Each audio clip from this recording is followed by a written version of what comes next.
तू पार्टी रख, जमात रख, लीडर रख, सोच के तू दस लीडर दी गल होवे रोइए हैं। इमरान खान साहब हुकूमत लखे कई मैं बदकार औरतां रोंदियां वेखियां। नवाज शरीफ तू खुशी हुकूमत कई मैं चवल रोंदे वेखे। जरदारी साहब गए कई मैं रोंदे वेखे। मैं हाथ बन के पूछना क्या कुरान जलन ते भी उम्मत रोइए? क्या खत्म नबूवत ते हमले ते भी रोइए?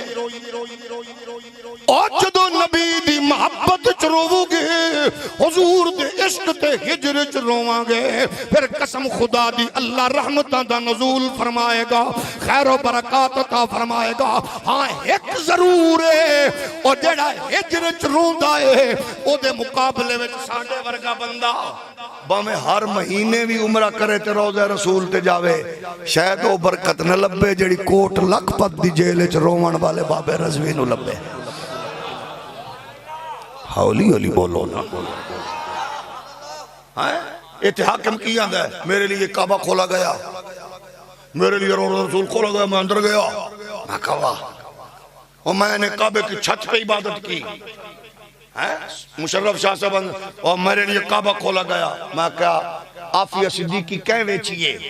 ये दसना पाएगा वो दल्ला कौन सी, जवाब देना पेगा। आफिया आसिया मलूना नु धी बना के कह वेचे वो दलाल कौन सी? तवज्जो है? गाजी मुमताज नु तख्तेदार ते कह चाया वो बेगैरत कौन सी? ये सानू न दसो मेरे लिए रोज़ा खुल गया तो मेरे लिए काबा खुल गया। मैं कह कोई कमाल नहीं, कमाल है इकबाल गया नहीं है। इकबाल न काबे गया न मदीने गया, पढ़ के भी यूरोप ही आया है, लेकिन यूरोप ही आके उन्हें पेंट पाड़ के ते कुत्ते ते अंग्रेजा तरह वो अपना फैशन नहीं बनाई फिरया। अंग्रेज पढ़ के अंग्रेजी पढ़ के आखन लगे खीरा न कर सका मुझे जलवाए दानिश फरंग, सुरमा के मेरी आंख का खा के मदीना हो न जा।